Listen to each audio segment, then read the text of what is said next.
Okay? Okay, I can start. First of all, I'm proud to welcome you all today as the co-chair of the sports group in the European Parliament. Very lucky and proud also to co-organize with the European Cultural Creators Friendship Group this event of today. Unfortunately, I have to leave you at 3 o'clock because I have another meeting. It's for that reason that I will speak, give you a few words at the beginning of this important event, and my co-chair, Tomasz Frankowski, will participate for the closing remarks. Our sports group creates occasions to approach central themes with worldwide experts, such as sport and health, social promotion, education, sports business, but also corruption, doping, and career reconversion. The aim is also to push for legislation by consulting the actors, politicians, experts, association, companies, sportsmen, federation, sportsmen and women, of course, and so on. And one of the main objectives is to bring all the actors around a discussion table. Therefore, nearer decision center for a true exchange of ideas. When talking about all the actors, I mean also those who do not have a say in it. Small and medium businesses linked to sport, but also as well as bigger groups. Small and large associations, experts, sportsmen and women, doctors, teachers, investigators, agents, federation, agency, etc. We are proud to highlight esports today and discuss this practice because it offers an increasing activity, very important. And I took years for gaming to gain credibility as a sport, but its popularity with the esports people and fans has made a global hit. Millions of them follow major tournaments on streaming platforms, a global phenomenon. Esports is also today the most profitable segment of the global entertainment market. Its value having been estimated nearby 121 billion euro last year. Leagues of Legends Worlds 2021 finals set a new viewership record with a peak of over 4 million viewers. The Olympic Committee is also closely interested in this phenomenon. The European Parliament and our sports group are therefore happy to be able to highlight its discipline that deserves all our respect. I therefore welcome you, and I am already looking forward to your exchange, but I repeat, me for only 25 minutes because I have to leave for another meeting, but we follow with other colleagues. I see Van Garcia and other colleagues. Laurence FARRENG is also joining us now. We will continue to focus on your very important discipline and increasing discipline. Thank you so much.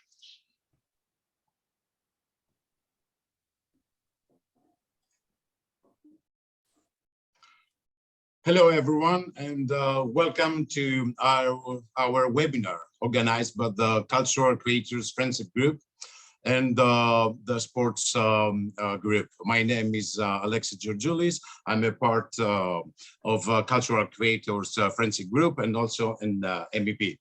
Our theme today is Game On, taking the sports to the next level, the future of a competitive video game. I would like to welcome our speakers and, of course, our viewers and all participants. I believe that, and we will see it in the process of this webinar, that there's an urgent need for a cohesive EU strategy and on esports to align with the growing European gaming industry. I would like to highlight that it is absolutely essential that those who create video games, programmers, graphic designers, composers, musicians, and many other cultural creators that are involved in making esports and other video games benefit from the economic boom of the sector and from our political decisions. Without them, without those thousands of hours of their time and dedication they put into making the games, nothing would be possible.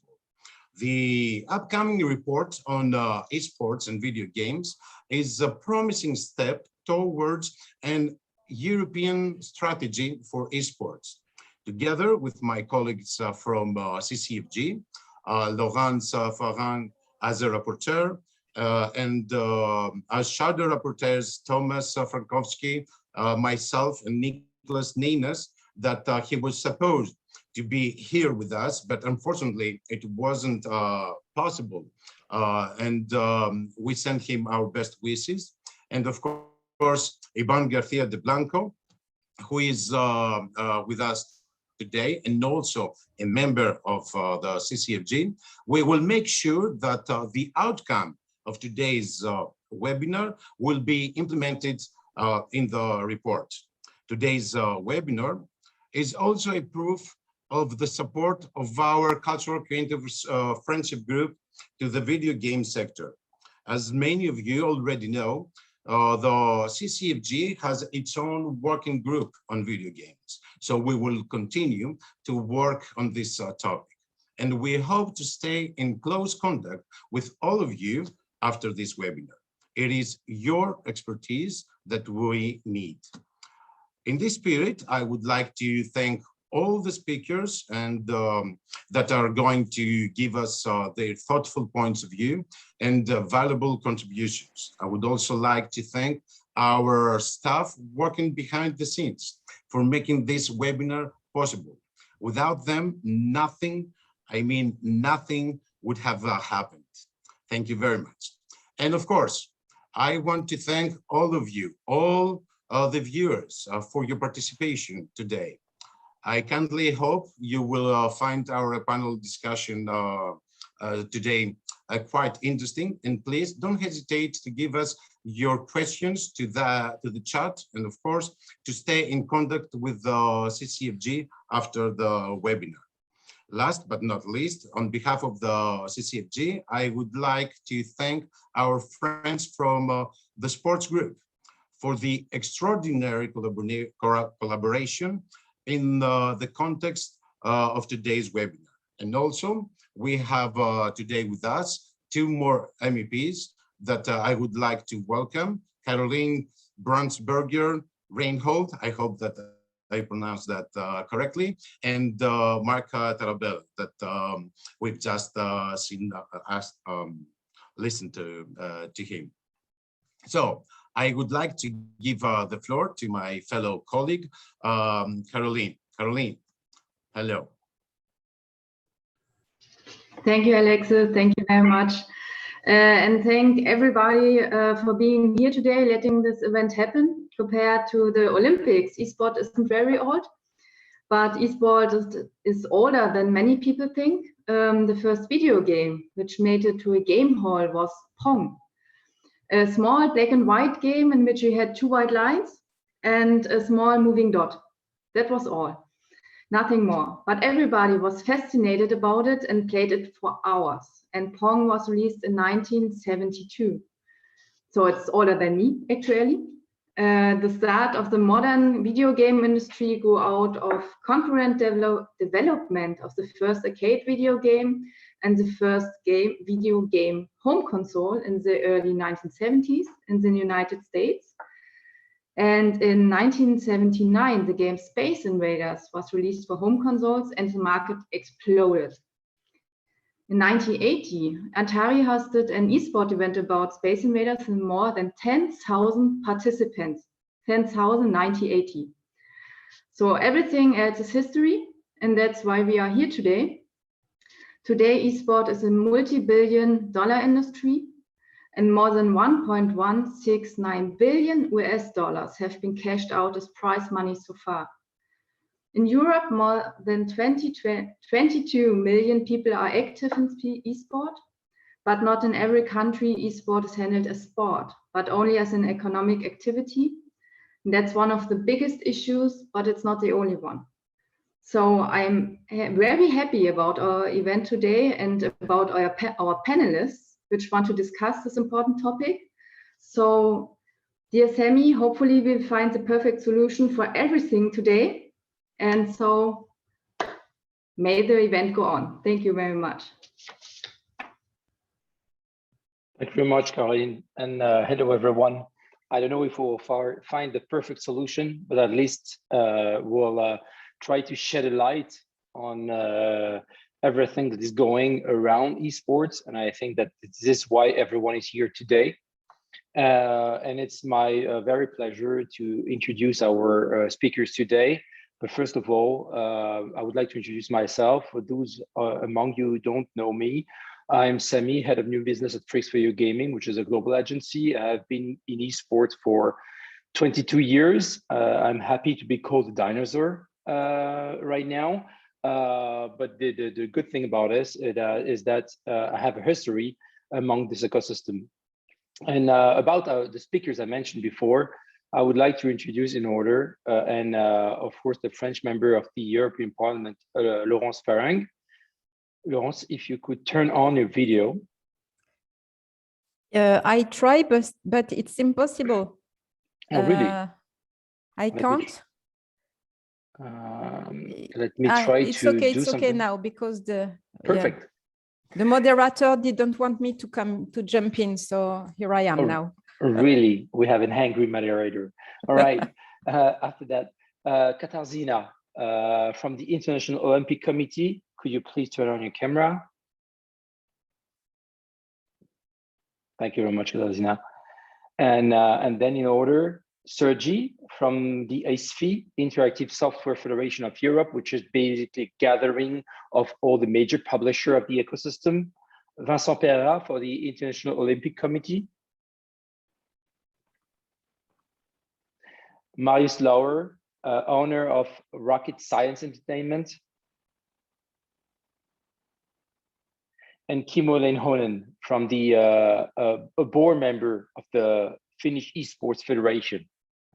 Well, thank you very much, guys, to enter this panel that I expect to be exciting.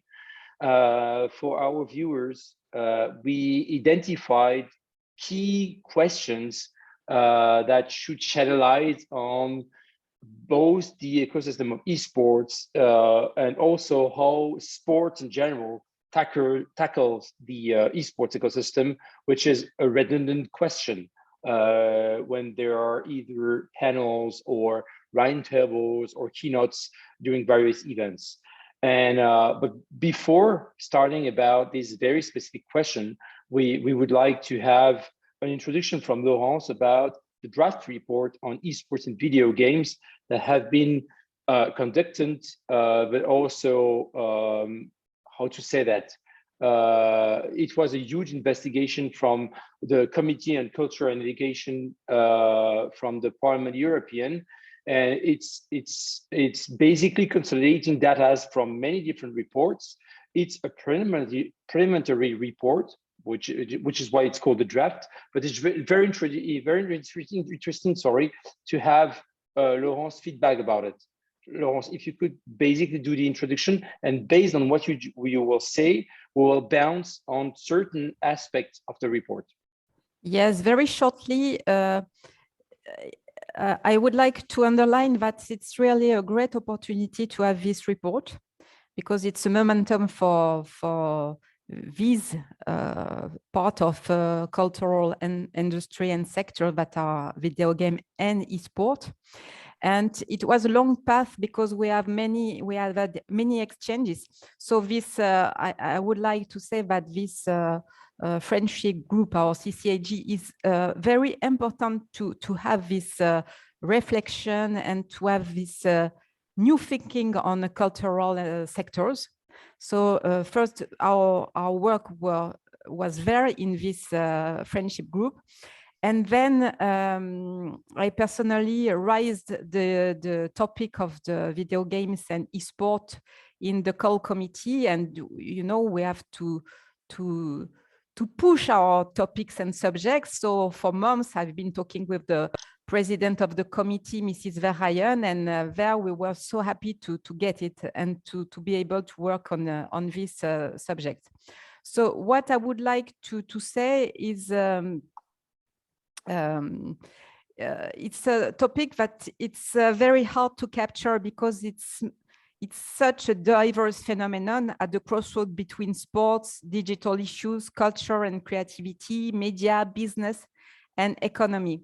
But it's watched by millions of people from all ages, and it seems like the right time to discuss it. In 10 days, thousands of people from, I've lost my screen and thank you. Thousands of people from all over the world are going to gather near Brussels to watch the biggest competition of Counter-Strike. And it's crazy that no one is talking about that here in the parliament. Also, a few days ago, Emmanuel Macron, during the second round of the presidential campaign, was photographed wearing a Team Vitality hoodie, a sweatshirt. So you see, it's a mass phenomenon that we need to understand and to address. In my report, I have been trying to show the mechanism behind esports, the fact that it's based on IP, and that professional careers in esports are very rare and evenly supervised. We also try to promote esports as a part of a healthy lifestyle, including physical activity, but also a means to foster European integration. One characteristic of esports is that it's one of the only disciplines where one can find teams competing under the European flag, which is something that we have been trying to encourage for years here in the European Parliament. So there's a room for esports in Europe as much as there is room for Europe in esports. I'm very eager to start this panel and discuss with you all. Thank you very much. Thank you very much, Laurence. And for those among you who didn't write the draft report yet, this is something that will be online anyway, eventually, but don't worry. I took a glimpse of the report on which we will basically crave to get questions. But before that, we have our friend from the IOC, and this is why I would like to bounce on the essential. I don't know if it's essential, but I mean it's the question that is basically on every mouse's right now and since 20 years, right? Basically, some of the people among the esports ecosystem were chasing IOC. For some of them, it's the holy grail. For some of them, it's the opposite of what we should do within esports. And for others, it's something that is completely different from what we should do within the esports ecosystem. But we don't often have the opportunity to have IOC people talking about what is the sports world view of esports. And this is why I would like Katarzyna and Vincent to have your point of view about this. Carolina, if you want to, yeah, go ahead, Carolina. Yes, thank you. Can you hear me and can you see me? We can hear you and we can see you, definitely. Perfect. So distinguished members of the European Parliament, dear panelists, dear participants, thank you very much for inviting the representatives of the IOC to this webinar. We are very excited to be able to participate in this discussion, and we very much welcome the fact that the European Parliament puts esports on your policy agenda. I am here with Vincent Pereira, who is our real expert on esports, while I will only limit my my remarks to some more general and policy aspects, let's say so. So the IOC sees the development of esports in a broader context of development of economy and society, and we are very much aware of the fact that technological revolution, if I may say so, affects sports as it affects any other sector. And that new, very exciting business models are emerging in the field of virtual and esports. and the market perspectives, growth perspectives are very optimistic. So we are very excited to start working in this field. And our ambition and our strategy is outlined in a policy document called Agenda 2020+5, which was adopted in 2014. And this strategy looks at virtual and esports from three angles. The first angle, which I would like to mention, is the angle of partnerships. We very much promote the idea of different stakeholders coming together and developing exciting esports project based on their field of expertise. And here I mean specifically sport governing bodies, international federations, publishers, of course, but also sponsors, the private sector, athletes, and fans. And Vincent will be able to tell you more about one such project which we are developing currently, which is Olympic Virtual Series. The second angle from which we look at esports is the angle of engagement. We are very much aware of the fact that esports is a great way to engage with young audiences and to promote Olympic values and physical activity as well among this constituency. And finally, the angle of innovation, where we are aware that digital technologies can help us make the Olympic experience interesting and relevant in the digital era and reply to changing consumer behavior and changing ways of consumption of content. And with this short intro, I will leave it to Vincent. Thank you.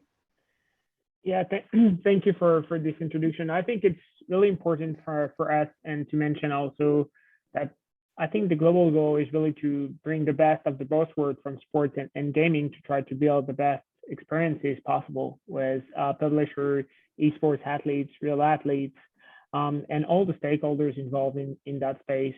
I think our role is not to act as a governing body in this space, but really to act as a facilitator and a catalyst of all the stakeholders to try to build new relationships, new kind of business models, and new way for working better together. And this is, I think, really the purpose of what we're doing. And it was exactly, I think, the purpose also of the Olympic Virtual Series. I think, as noted in the discussion, that the first Olympic Virtual Series was created in 2021. It was quite a success, with 5 sports involved in this first edition. And what we decided, and what the decision was from the executive board of the ISFE, is to mark this event as a yearly event. And I think that this global Olympic Virtual Series competition, that will be part of our global range of products and global range of events from the ISFE. And so what is really, I think, interesting to notice is that the next one, and it was approved by the executive board and announced publicly by the President Ba in Singapore on April 28th, is that we're going for an integrated event that will be a global Olympic virtual sports and gaming festival, which the purpose is really to make this a celebration that will encompass competition, exhibition, sports innovation, and education. Why? Because I think it's really important for us to try to make the bridge between the two worlds, and also being able to attract the young audiences and young generation through gaming, to also then at the end convict them to making sports and physical activity and bringing the best of the both worlds, and not making like sports and gaming as like the opposite, but really trying to build synergies in that space. So this is really something that is really, I think, important for us, is to bring that concept to another level, and we'll be able to provide spectators a unique and festive experience, as well as open further opportunities for all the stakeholders. And what we're really happy to do is also be able to bring different publishers in the same place. That is quite also sometimes really rare, and to be able to bring them around one and global purpose, that is the Olympic movement, and trying to work together with them in a better relationship. I think we can also go through some other actions that we are putting in place, like some research projects that are really interesting. For example, we're currently running a research project with athletes and esports athletes to strengthen our role in prevention of mental health risk, and trying to build and create some tools that will be useful for esports pro athletes, and bringing synergies between how they're measuring the the pressure out there, managing their emotions, feelings, also the media training and social media harassment that we're seeing online and so on, and trying to work with them by providing the best tool they can have, because this is really different than to be an athlete in esports. Athlete sometimes that you can come from your bedroom to a stage of 100,000 people in few weeks, few months. In esports, that is quite different, and you just have the educational stuff behind, as it's really different in sports world, that there's like training and education that you have since your young age. Other project is about the Esports and Gaming Liaison Group that was built in 2018, and the purpose of this one is chaired by David Rapporteur, the president of the International Cycling Union. But the real purpose is to bring all the stakeholders and act, as I told before, about a facilitator and a catalyst in that phase.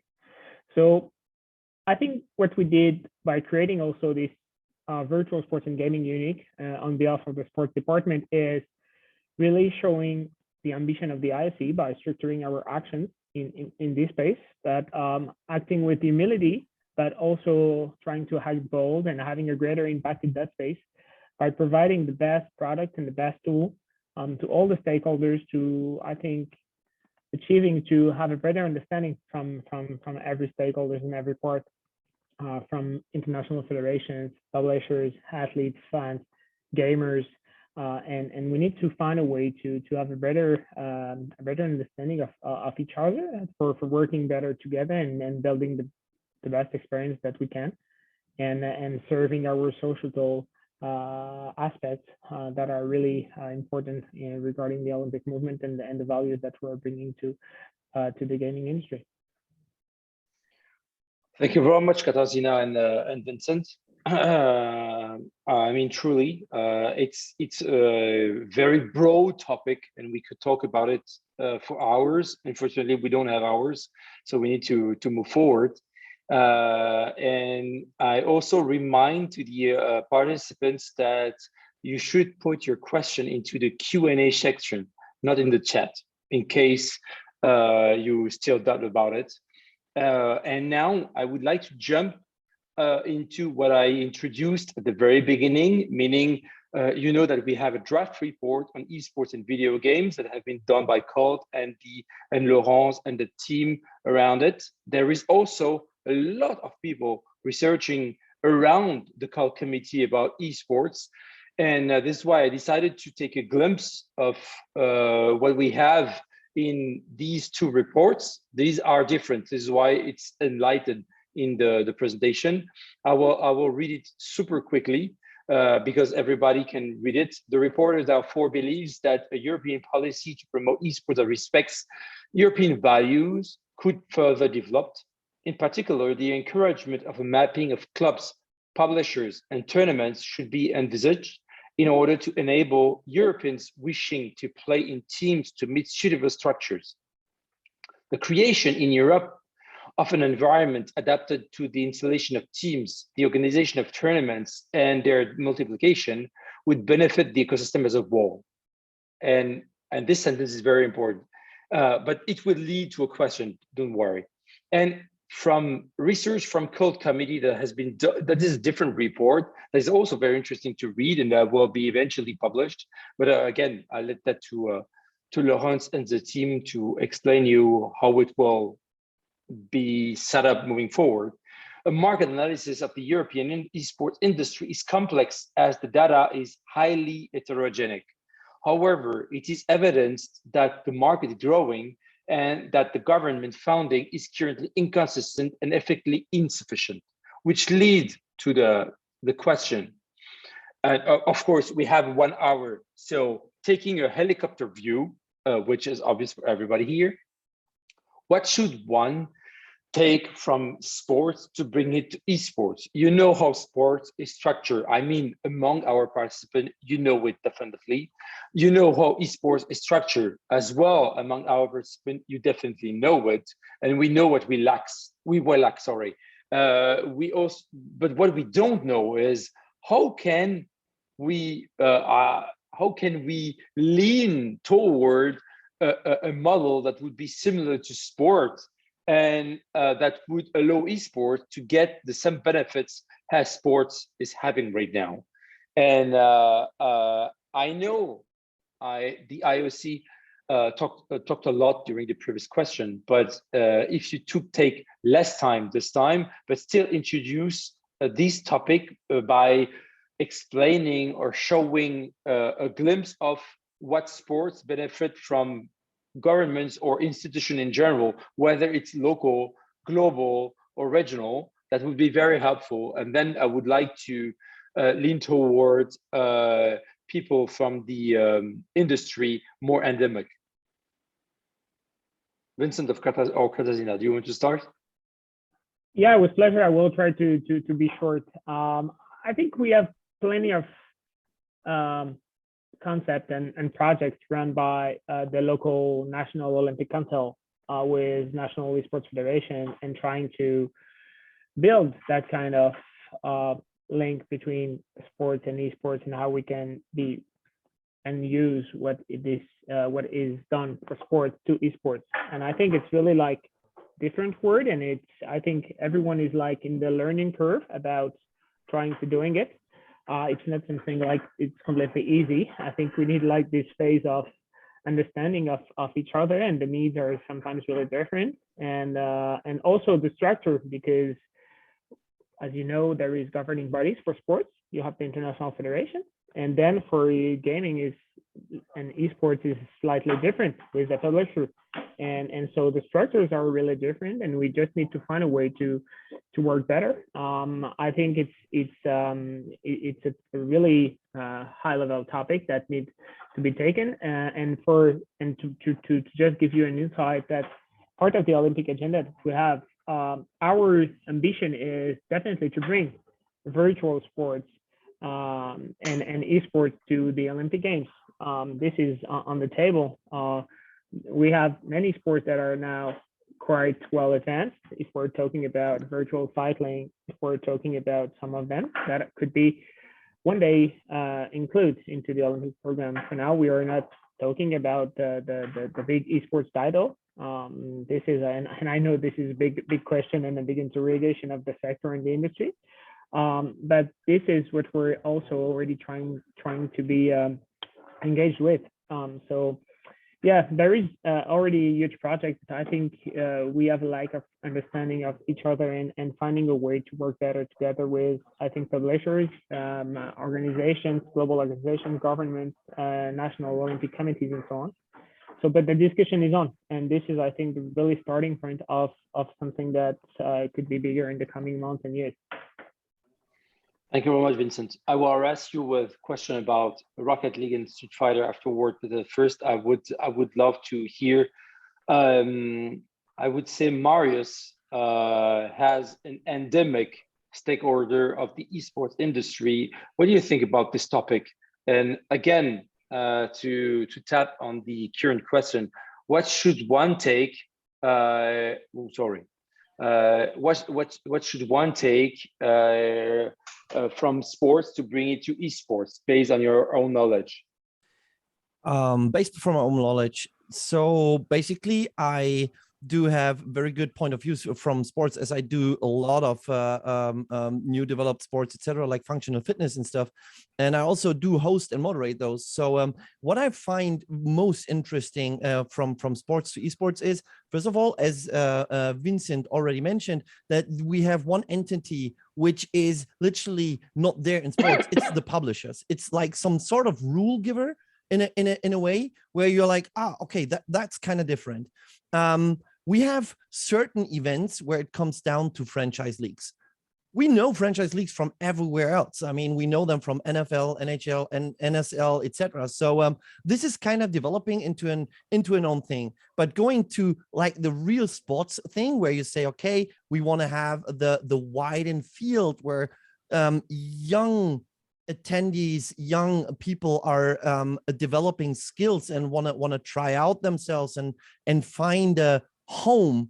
What we need from sports is the broad view, the grassrooting support. We need companies, we need not even companies, we need clubs, official clubs to be supported, to have a possibility where, let's call it, young Kevin and young Selena are going and packing their keyboards instead of like soccer shoes and going there and having fun, and have a coach there, have a trainer there, and even learn how to communicate in a proper way, where sports is already. Esports developed on a side plane completely different, because it was shut down from a lot of angles, and it has not been lightened on. And right now there is a lot of interfacing done, especially like events and workshops like this. So what sports can bring to esports is the grassrooting.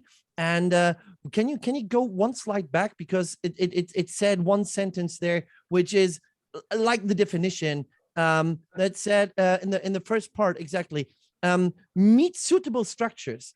We need structures, we need funded structures, and we need supportive structures. We need player support, like athlete support in a way. We need more workshops where people are like, oh, okay, this is how it works. Because I mean, everyone knows you cannot be the best football player, the best baseball player, or whatever player, because it's just 1 out of a million.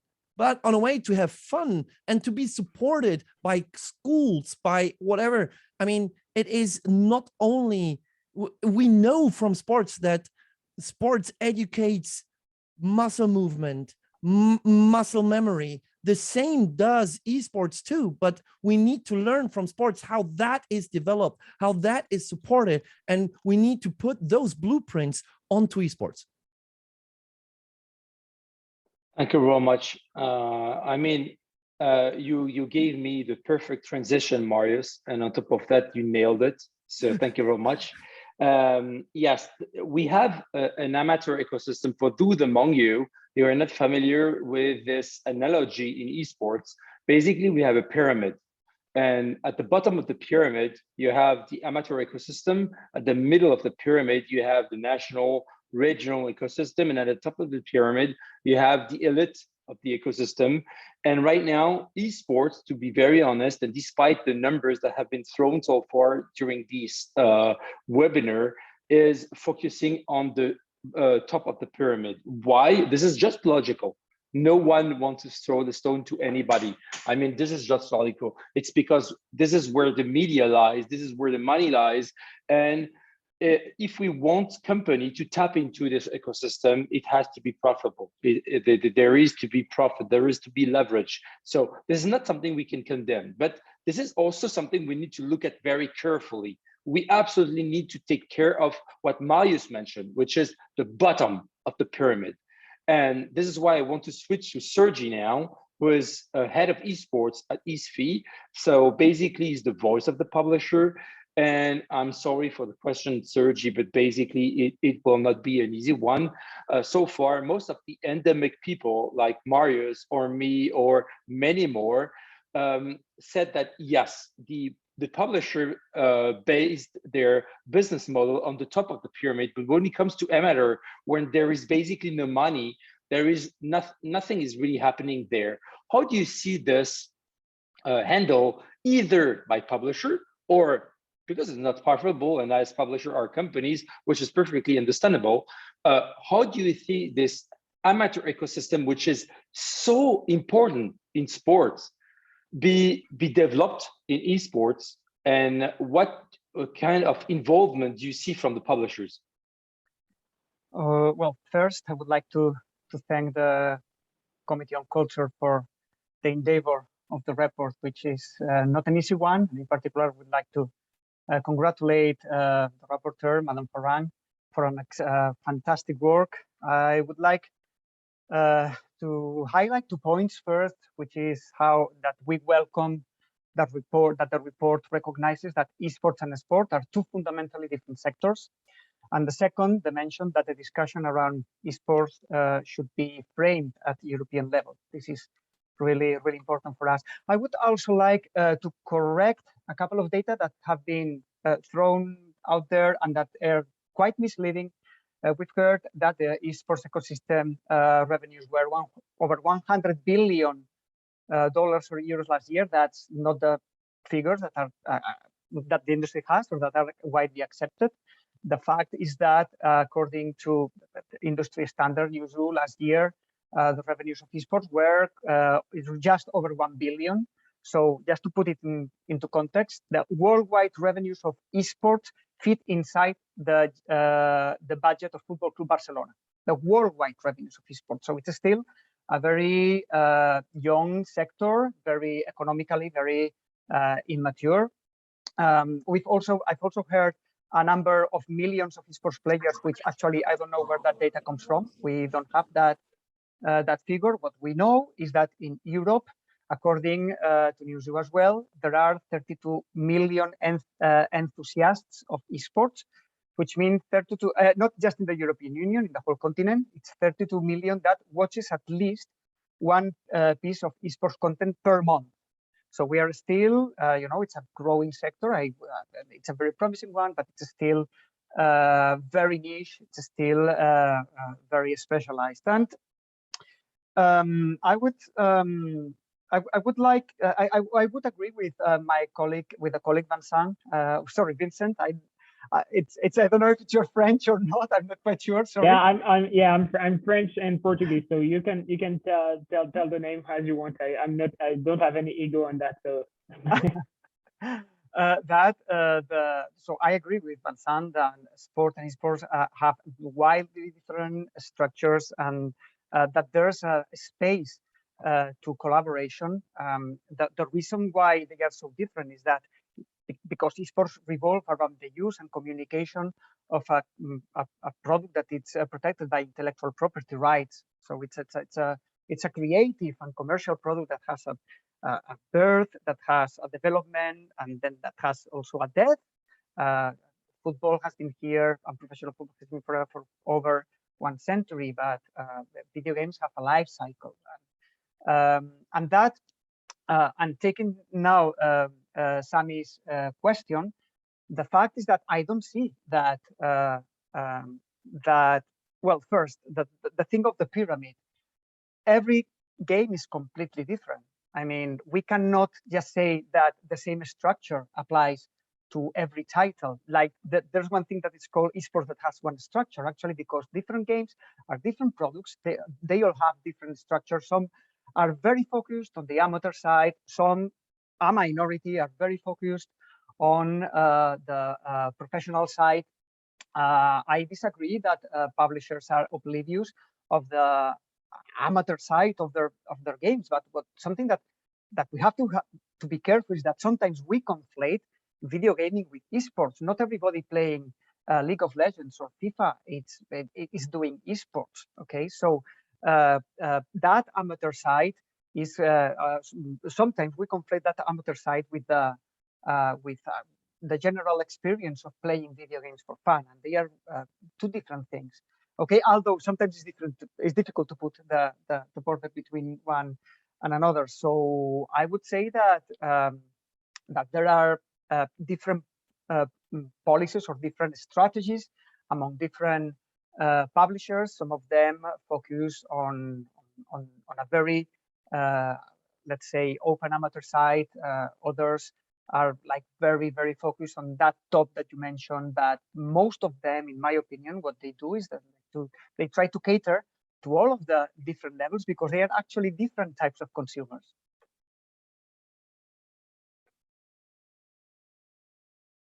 I don't know if I've managed to answer your question, but I'm happy to elaborate it now. Yeah, you are on mute, Samy. I mean, thank you very much, Sergi. And to answer your question, if it was only me, my answer would be partially, but it's already a lot. I mean, I know how complicated it is for you. I know how complicated it is to address this as a whole because each publisher has its own strategy and all that stuff.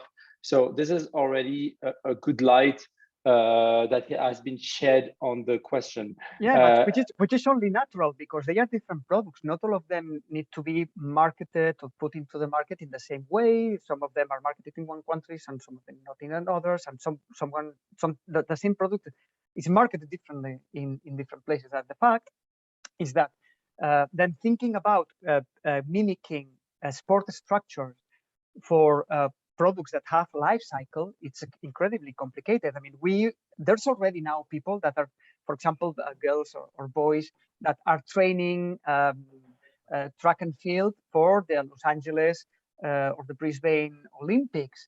But it's impossible, it's literally impossible to train now people for a video game in 8 years' time. I mean, if you ask me if that video game is going to exist in 3 years' time, I can say, well, maybe yes, I think so. But if you ask me in 8 years' time, it's completely impossible.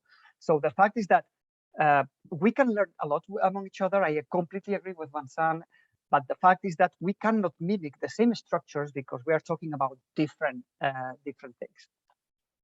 If I may just jump on this, I think completely agree, Sergi. And I think there is really a huge difference that we need to make between esports and video gaming. This is definitely, I think, something different. And I think the lectures are really focused on, for marketing, focus on esports and so on, because it's giving visibility, engagement, audience, and so on. And for video gaming, I think it's definitely different. I'm playing video gaming sometimes, but I'm not doing esports, as Sergi just said. And I think this is the role of the structures, the clubs, that we can have. Like, I think in France there is many actions taken by some esports clubs like NCS that is doing really great by taking gaming through education and trying to use as a positive impact on societal aspects, and trying to get this done and making like some kind of grassroots, even if it's not called really grassroots, but trying to make this knowledge of gaming and esports to the young generation through gaming and through sports and physical activity. But I think this is the main thing, is really like there is a huge difference between the two words, and what we need to understand is how we can improve the structure to have, I think, clubs and associations, organizations that are able to take the kids and the young generation to the level of reaching to be involved in esports and not just video gaming. But this, I think, for me, is not really a question about how the publishers are taking it at this level. Yeah, and on top of that, you're in advance on my next question. So yeah, thank you very much, Vincent. And I would like to give the mic to Kimmo, who didn't speak so far and raised the hand for almost half an hour. I'm sorry for that, Kimmo. But the floor is yours, definitely. Go ahead. Yeah, thank you. And I'm Kimmo Leinonen, and I'm representing here the city of Espoo, Finland, where I work as a esports planner for the sports department, which is interesting in itself. But yeah, as Sergi, Vincent, and Laurence already talked about the difficulties, what esport is, can it compare to sport? But I think the fundamental thing is what the research is showing, and the draft is the definition is first. We have to be really clear on what we are talking about. Is it video gaming? Is it esports? Which one are we talking about? And that's what that's something I agree with the draft, which we sent. And the thing asked originally what esports could learn from sports. I agree with Marius on the grassroots and the structure. Because when I work as a city employee trying to build the local ecosystem, help infrastructure. And that's something that's really difficult. And if you think about bringing esports to education, you need clear definitions on things, what you're talking about, and you have to be able to agree on something. But yeah, the discussion about is esports sports and can it 100% mimic it? I'm not 100% sure myself. I don't think it's possible. So I agree with some things Sergi said, that it's wholly different. It's IPs. There's a life cycle. You cannot. It's dangerous to say that I'm gonna focus on this one game that might die in 5 years. But you can say I'm gonna focus on FPS games, because there are skills that you can take from CS:GO to something else. And that's the thing we should look at when we're building ecosystems, teaching the skills, making standards for coaching. That's something, because we don't know what the future holds for a single game. So that makes it extremely difficult. All right, thank you very much, Kimmo. But just to explain myself, I tried to select questions that are aligned with the vision of the European Committee. I mean, they need to have a broad approach. They will eventually nail down some very specific topics, such as the one you mentioned, but they also need to understand how esports is structured or chaotic, whatever it is. This is why I don't want to tap into one specific ecosystem like FPS or so. But thank you very much for the details and the explanation. Just one Marius, point, yeah. if you allow me, because it's connected to it's the fact that yes, abilities and like training those abilities is important, but actually it's not the main point of esports. I mean, the fact, I mean, in order to be really good at a video game, what you are mastering is not your ability. What you are mastering is the knowledge of the software, how to exploit the software, how to exploit its routines. So the fact is that yes, we can, you know, create structures for training in abilities, and it's true that esports help, you know, with hand-eye coordination and with communication and so on. But to be really good, I mean, what you master is the software. I mean, we have one very good example some years ago. For 4 or 5 years, the player that was considered the best League of Legends player in the world was Faker, a South Korean player. And then there was a change in the software, and from one day to the other, he completely disappeared from the competition. Is it because he suddenly, I don't know, lost an arm or was slower? No, it's because there should he had to undergo a training again to understand the software and to understand the routines and so on. So we are talking about, yes, you can try to train people for FPSs, but the truth is that mastering an esports title is not mastering abilities, it's mastering the meta game, and anyone into the esports ecosystem knows that. Yeah, and just a quick back. Yes, of course, you truly have to combine those things, but it's, if you look at traditional sport, you change the rules, you change the game, the same abilities don't help. The rules of sports do not change every week. No, and of course not. That's why different. The case of esports. The rules of esports change literally. The rules of the games, of most multiplayer online games, change from a weekly basis. Yeah. It's just sure, but guys, I have to tap on. You're talking about medias and something that, as exactly like Sergi pointed out, lie on software, and I really would like to remain as broad as possible, and especially because this whole discussion is about the draft report, and I think you're, in my opinion, already too micro. So this is why I would like to hand the mic to Marius, who left the hand for 10 minutes right now. And what are you raising the hand for, Marius? I just want to have one small example for a thing, even when it comes down to sports. There is a lot, and now we go into a broader view, okay? So there are a lot of disciplines which died out really fast. Just looking at squash. Like it was a hype for 2 years and it's gone. I still have 2 rackets here, but it's like literally gone. No one cares about it. And it is kind of a cultural basis. Now, going on to the broader view, we have different countries, different continents that supply literally different games and sporting events. For example, I mean, we have cricket somewhere. In Germany, it's like cricket. Everyone's like, what? And so it kind of complicated on that.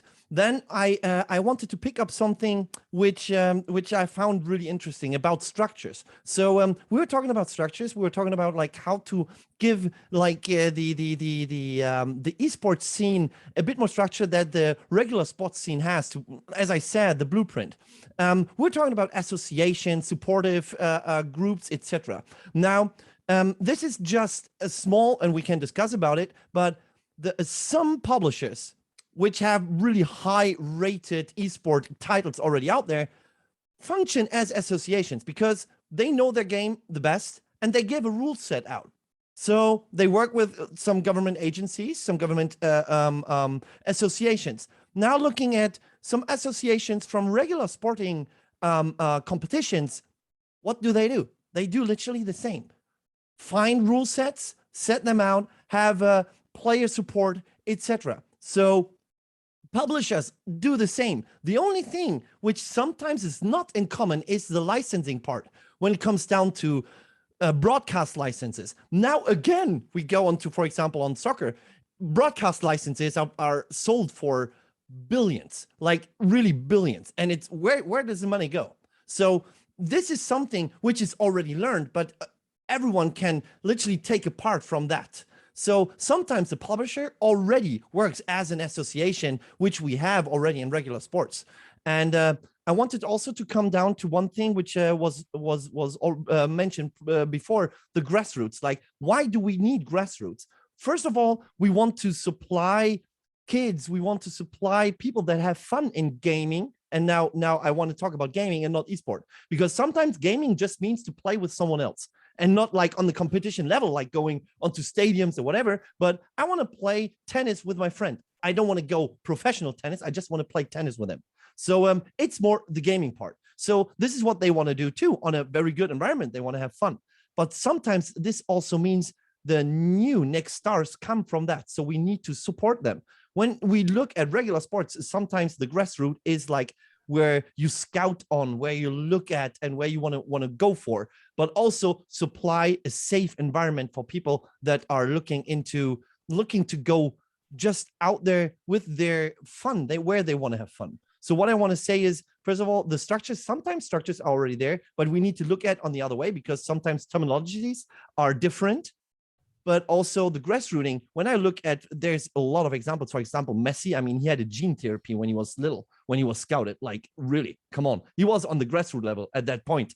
So that's kind of a real thing. And I don't want to like say gene therapy is good. This is a different thing, but I want to say, like, how deep does scouting go? And this is where we go also for esports, because as you said, it's a highly different fluctuating. Oh my God. It is a high fluctuating market in every kind of way.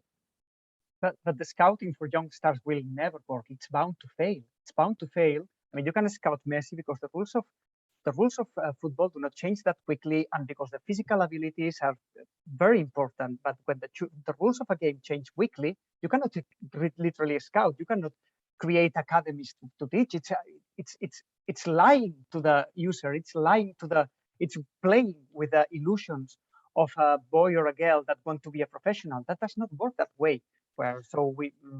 You cannot promise that you can make someone good at or a star level, or even at elite level. You cannot promise that with video games that change every week, or that can be that in 3 years.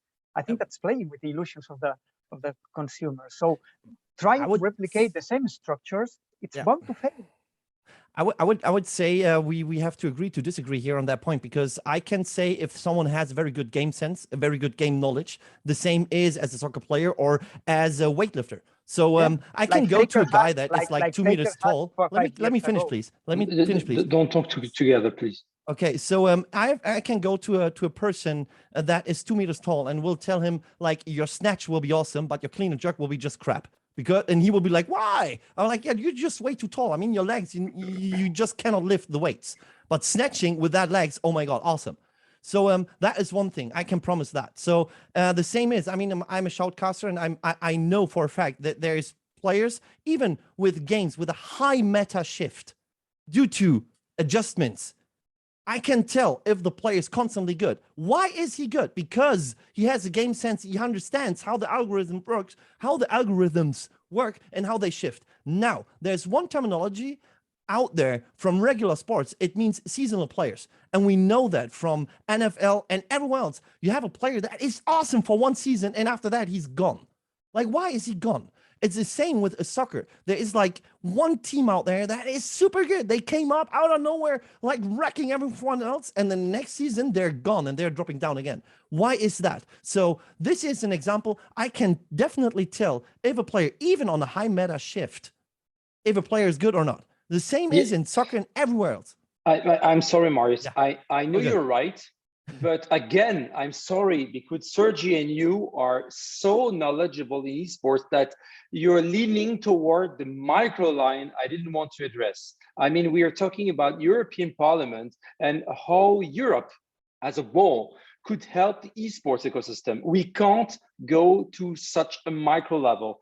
They are not at this level. And on top of that, I don't think, this is my personal opinion for everybody here, I don't think they will be able to help at this level of whatever it is. I mean, we need to remain as broad as possible. This is why I, on purpose, chose these kind of questions. I mean, you're how to say that? You're too much expert right now, and this is not how I wanted the conversation to lean toward. But still, thank you very much. And this is definitely a debate I would like to have off, but not on. Laurence, you were raising your hand for a long time right now. So no, I will, it's okay. It's okay. I just wanted to add that it's very vibrant discussion, and we don't often have this kind of living exchanges. So it's good to have it, even if it goes into the detail. And I would like to mention that if you don't have no more squash, you have paddle now, you know, Marius. So it's a new kind of squash. No, more seriously, I know this question of structure is at the core of the question we have to address. And when we work with my team on the report, we heard many things from the clubs and the federation, as you asked from the French Esports, for example. And I think there are many things to address. As of course, we have this specificity of we have IPs, we have publishers, we have private brands and interests. So it's why it's so different than sports. But we have to address social topics, educational topics, inclusive questions. So I think we don't know already what is the good structure, and we have to define it. I think the question of the grassroots is very important, because I hear from Kimmo LEINONEN with a lot of interest, because I'm a local elected as well. And in my city, it's a very medium-sized city. We don't consider esports at all, so we don't have the link with the younger people, citizens. So it's a shame, I think, and we need to share good practices. For example, between cities, what we can do. We have stadium, we have some places where we can organize some grassroots competitions. It would be very useful. We have the question with the feminization. As we see this panel, we have not so many women on board, but we have to achieve progress, to lead girls to these practices.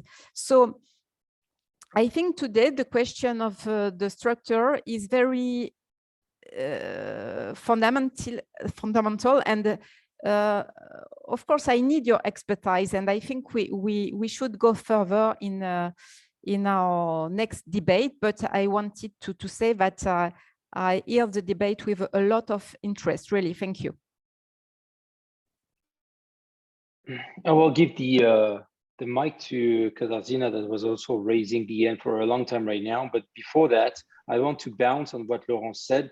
And just to summarize, because we have talked a lot and it was around the question, sometimes completely directly into the question, but to summarize right now, the Europe in general needs to understand how they can help esports to grow as an ecosystem. So we can't definitely go into micro questions or micro topics, because each country has different way of handling esports and gaming in general. So this is why I really try to remain as broad as possible. And I'm sorry for that. I know that some of you are basically working within the esports ecosystem on a daily basis.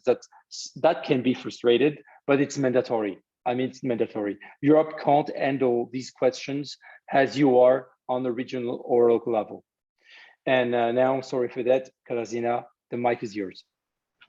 Yes, thank you, Samy. And actually, what you said also relates very well to my comment.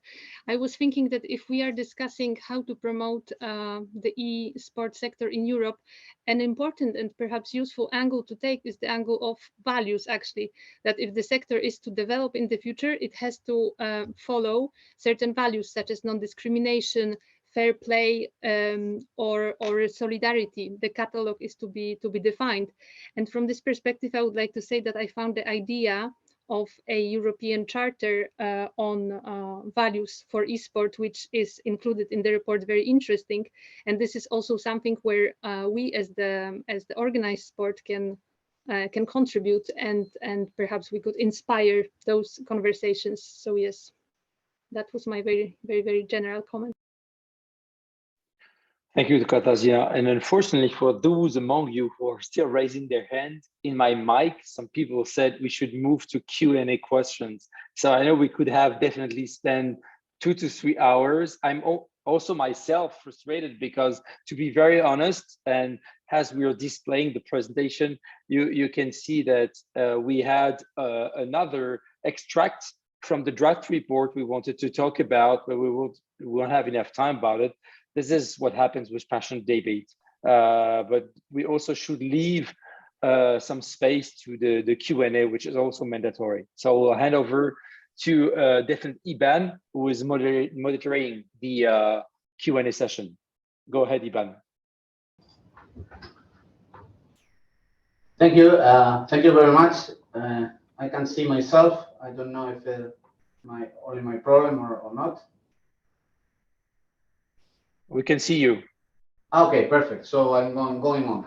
Thank you very much. Thank you, Samy, and thank you to all of the participants to be here with us today. There were a very interesting debate, and in fact we have a bunch of questions about the topics. We have time till almost 4, so I'm directly straight away to ask you some of the questions. Some of them are answered already, so I'm going to focus in that their end. About a concrete question that I think is directly to Laurence FARRENG. They said, scene C. The draft report mentions that esports can help to develop several skills. Gamers self-report a skill in a narrow way, usually muscle memory, reaction time, etc. The draft report seems to mention only one skill by name, teamwork. Is this report a suitable space to expand on the potential skills that can be brought from sports into sports? Please, Laurent, I think this is for you.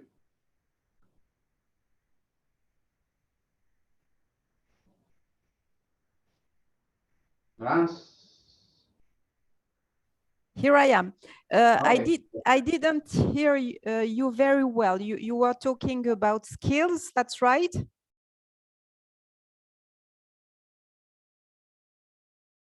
The report, the proposal of the report in such way falls short of the quotation of the benefits to make esports. I understood.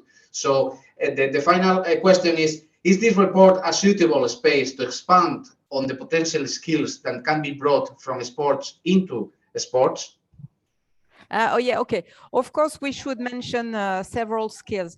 I think we could have this work during the amendment phase, and I rely on my colleagues to add this thing, but I could do as well. And you're absolutely right. You know, when you write something, you have a certain number of words, so it's a constraint. But you're absolutely right. We have to consider, but I think it's not, I don't know either myself what kind of skill we could add. So it's very interesting for me to hear what you propose.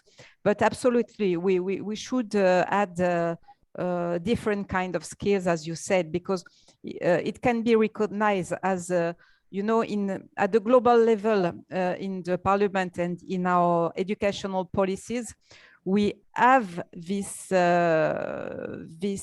will to recognize the soft skills. And I think esports can provide a lot of soft skills that we could recognize in the curricula. Thank you. Okay, perfect, Laurence. I have another one in the same way. We had a question that rises the question of the positive or negative of esports in education. I think more or less is related to the ones that was already answered by Laurence. I'm going to another perspective from an EMPEL. This is a question of Bogdan Deleanu. From an EMPEL perspective, what do you think are the challenges faced in the employment dimension of sports? What are the most common contracts, and what labor and social security, if any, do sports players need? This is a question, I think, for people that are involved in this matter by the business way or by the practicing way. If is anyone would like to respond this question? Yeah, I can do. Okay, perfect. Going on. Thank you. Okay. Okay, so I think I will cut myself short, so Sergi can also continue. So basically, contracts around esports right now and social security for players, it is not that high on different levels, because it also needs to you need to look at the ecosystem of the game where players are trying to go professional. For example, usually, Laurence, you were talking about Team Vitality. Team Vitality, the players of Team Vitality in Rainbow Six Siege, for example, they were full-time, but they were self-employed. So they had to bill themselves into the organization. So there is literally zero to no social security coming from the organization itself. They have to find out on their own. So what dimension there needs to be, and also what needs to be developed in that case, they need to have workshops of like how to secure themselves in the near future. Also, the contract length, it is kind of really tough, because some are really based on seasonal events, which are like on quarter based or half year based. So it is really skill based, and you're super focused on how good you perform. So it is there is on big events, there is full-time teams that they are where players are employed as full-time employees to the company. But I would say like 60 to 70% of the professional players are self-employed, and they have to do billings. Thank you. I'm going to change again the matter, the field of the questions. This is another. Wait, Ivan. I saw that Sergi was raising his hand. I don't know if it's okay, this perfect, topic specifically, and I also have something to say about the I didn't see contract him. in general. And you, please. Yes, the fact is, can you hear me? Yeah. Okay, thank you. So the fact is that I agree in part on what Marius has said. I mean, it's true that for start, the employment situation of professional players varies from country to country and depends on every country's regulatory framework. So we have very different situations. So, for example, in Spain, all professional players are contracted by general employment law, and in other countries we may have examples where professional players can be self-employed. We have to distinguish. It's very important to distinguish between professional players, which is the ones that are earning their life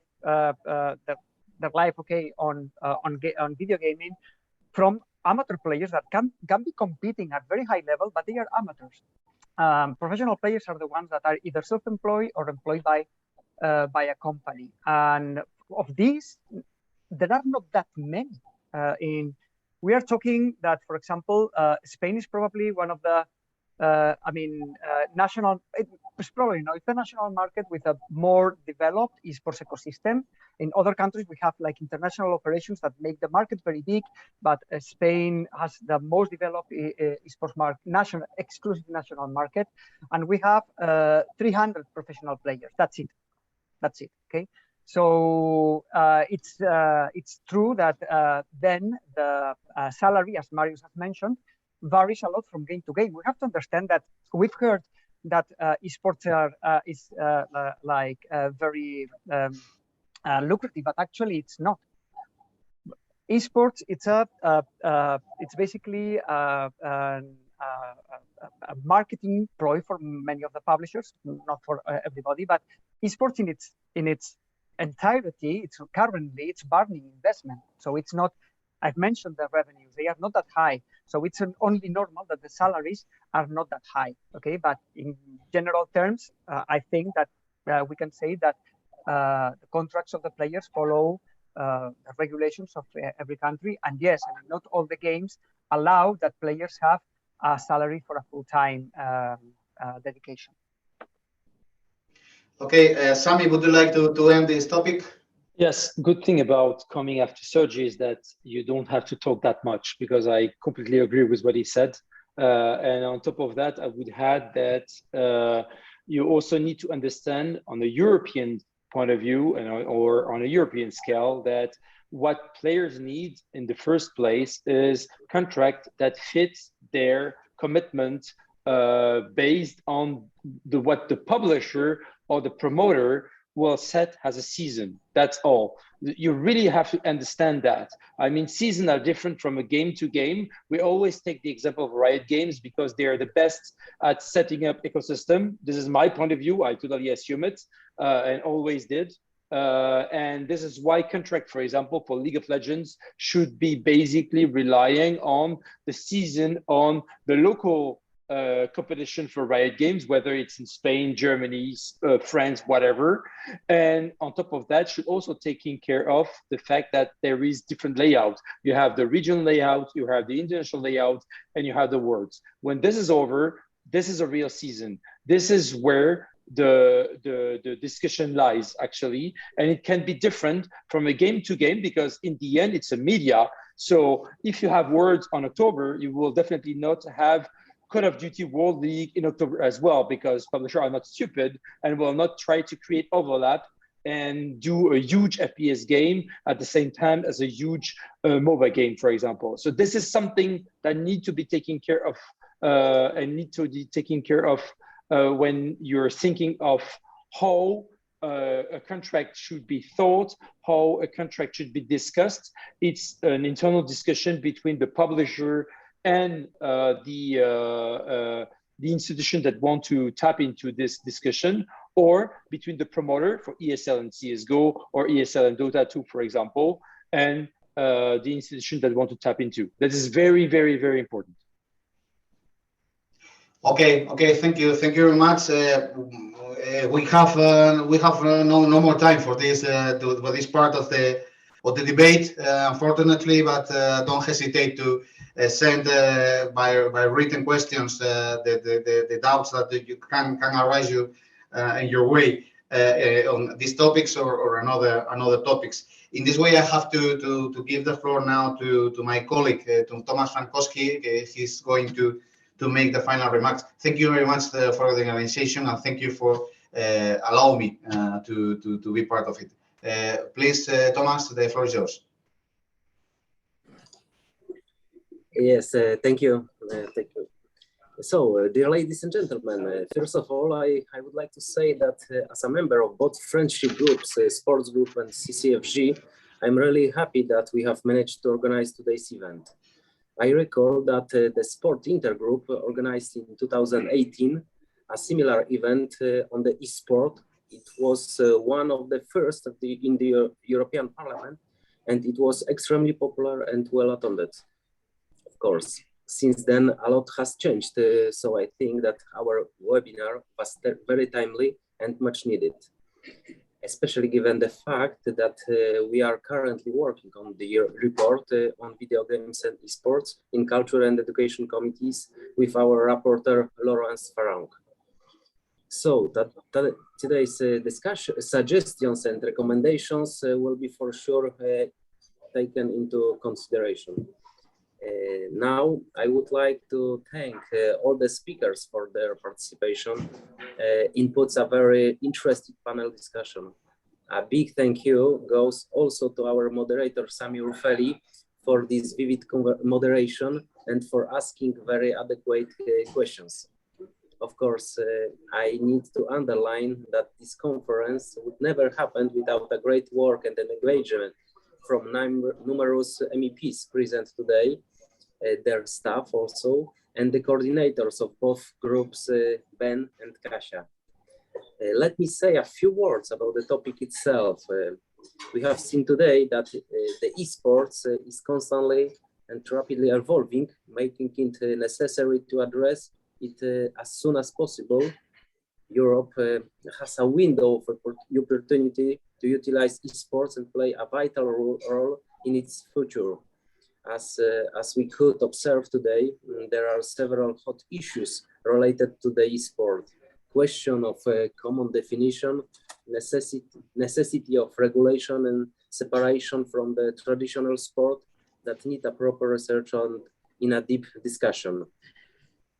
The EU needs to develop a suitable strategy on esports and to provide adequate support, for example, in the field of education. Now, before I will go and play myself some video games to see more practical side of our discussion, I would like to thank you once again.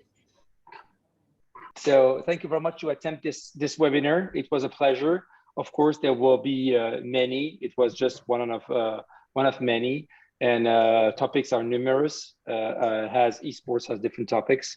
And talk to you soon. Have a nice day. Bye. Thank you. Bye.